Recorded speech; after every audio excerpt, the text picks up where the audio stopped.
Hey guys, I'm Honest Film Reviews, and this is a review of Hotel Artemis. Shh, it's starting.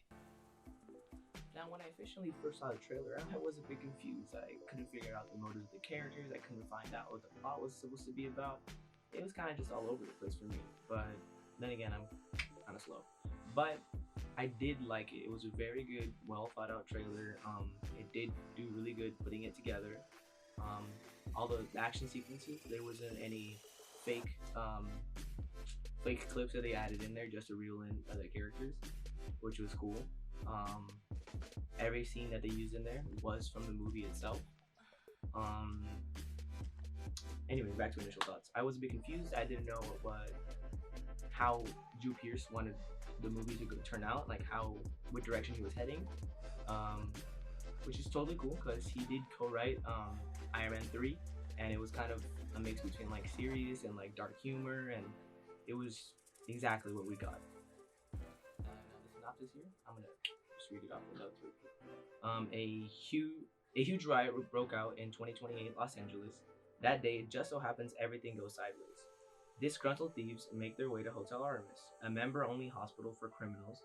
It is also operated by the nurse and her assistant Everest. Let me just tell you, it's not an understatement. That name, huge. With the nursing camp already full, new problems start to arise, and it becomes something than just another Wednesday. The nurse must decide whether to break her own rules or confront what she worked so hard to avoid.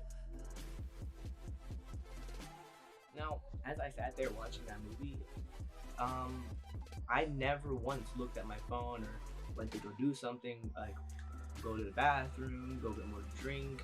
Like I always was like hooked in. I was always captivated by what was happening next, what the heck was going on, who is his character, what's her motive, uh, why is this guy such a dick? Like it always, I was always focused. I was always trying to find out more. I was always captivated, but I was not on the edge of my seat. It was mediocre at best, I'd say. It did always keep me wanting more, which was good. I gave it points for that. The performance of the actors, phenomenal. Absolutely love them. Um, Stephanie Butella, she was amazing. They need to cast her way more. Like her experience in ballet, it just in dance, it just makes her so much better for action movies like Gazelle and Kingsman. Like amazing. And Sterling K. Brown, he needs to be more in movies. Amazing. His performance in as Wakiki, amazing. Now, at some moment, it showed the nurse's son, Bo, on the beach playing as a child, and as the movie progressed, it showed scenes of him drowned in the water. Police reports said it was an OD, but then again, the king of LA, the big bad wolf over here, he controls the police as well. So Honolulu, initially in the beginning of the movie, stated that if you stole from the Wolf King, you get drowned. You get put in the ocean. Now I immediately clicked those two when I saw her son at the edge of the ocean as the Wolf King killed her. It was a little predictable, a little cliche, not gonna lie, but I'll give it to them that they foreshadowed it in the beginning. Also, the Wolf King, you can't advertise Jeff Goldblum if he's only in 5 minutes of the movie. You say like at the end, like also starring this and this, like also starring Charlie Day and Jeff Goldblum, and give him like at least like 30 seconds in the trailer or something. But no, they made it seem like as he was like straight up a main character in the movie. He wasn't a secondary character, only adding to problems and for the for the main characters. I did not like that. I thought they kind of like advertised just Jeff Goldblum just because he's like a A-list actor and like one of the greats. But I felt like they could have just advertised themselves, the actors that they did have on the spot, and try to push that out there. Now the movie did try to do something different, and I appreciate it. But I kind of got the vibe of Bad Times at the El Royale and meets John Wick. But I'm gonna focus mainly on John Wick because John Wick has a hotel and the Continental and Hotel Artemis. There are two hotels. They're specifically for criminals. They're safe havens for criminals, so they will be okay. Um, they're both built on rules that eventually get broken. It's just there's a lot of similarity between that. It's like kind of like John Wick is in the Hotel Artemis universe, and the Continental is one of the hotels that he can go to as a membership. But they're different because the membership for the Hotel Artemis is more implanted, and it's like 2028, and then John Wick is like recent right now. Maybe to the future, we don't know. But I'm gonna just go ahead and guess it's not, and they kind of just copied it.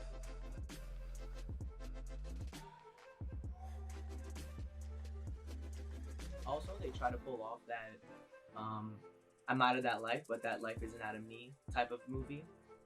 Like Dominic Toretto leaving that life of stealing cars, but then he gets recruited by like the government and again steals cars. I'll give him props for pulling that off, or trying to pull it off at least. Now, these two characters I already talked about, Nice and Wakiki. They are amazing, and they are what focuses on the main movie about. And the nurse. The nurse is the main character, but these two characters right here really push the movie forward, I believe. But these two characters, played by Charlie Day and Zachary Quinto, are completely unnecessary. They did not need to be in the movie to push it forward. Like it was just, it kind of just like filled in for clips that they should have added of more action or more storytelling. But Zachary Quinto, he kind of just had daddy issues. He was the youngest. He was never loved by his dad. All this other stuff. Like it didn't progress the story forward at all. And Charlie Day, he was kind of just a dick. He didn't do anything like special for the movie. Like maybe at the end, I thought that he was the target that she was trying to get all the time, but he was just distracting. He was just Nice was just distracting him. But it turned out that she wanted to kill Wolf King, and she did. Again, you can't cast someone who only has 5 minutes of screen time and advertise their name more than everyone else's name. But I'm not gonna get into that. Yeah, if they didn't add those characters and didn't have so much screen time for them, maybe the story could have been better. Maybe it could have gotten a better grade. Maybe the audience would have liked it more. Maybe they would have appreciated it. I don't know, but they just didn't need to be in it. It wasn't a necessity. Jeff Goldblum's character, the Wolf King, it was great. I mean, like his like chaotic evil with his it just worked. His devilish charm just pulled off the bad guy. That was just amazing. It's just great. I love it. It's 10 out of 10 Jeff Goldblum. Now, it did look like they set up for a sequel towards the end. We see Everest turning on the lights again to the Hotel Artemis, and what seems to be Nice's shadow crossing, because we all know she ain't going down without a fight.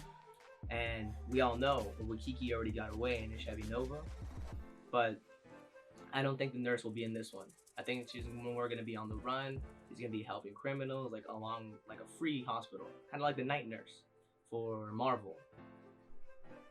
Now for the score, I do it two ways here.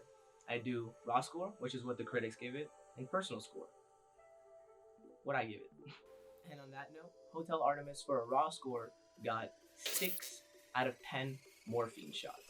I kind of disagree with that.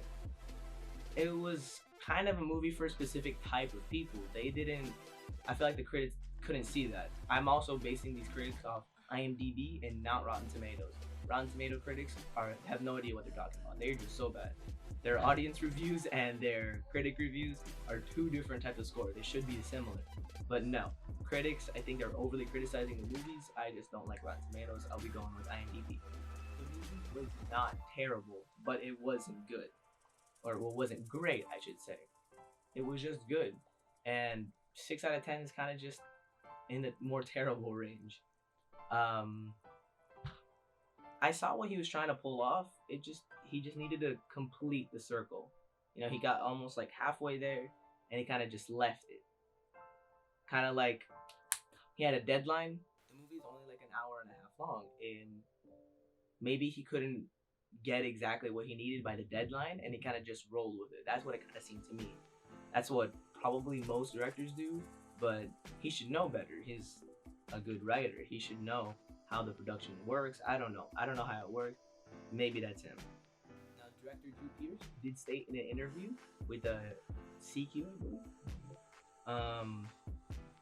I wanted to make one person's favorite movie. So if you go into it like that, you can't be surprised if some people don't get it along the way. We're at the moment where everything needs to be loved by everyone, and most of things I loved when I was younger were not loved by everyone. And I completely agree with him. It's the movie isn't for everyone, and it obviously shows.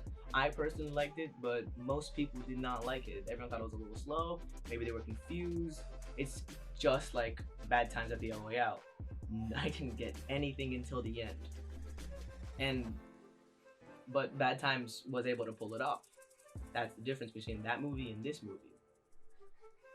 But I personally loved it, but it still could be worked around the edges. And for my personal score, I give it a 7.5 out of 10 morphine shots.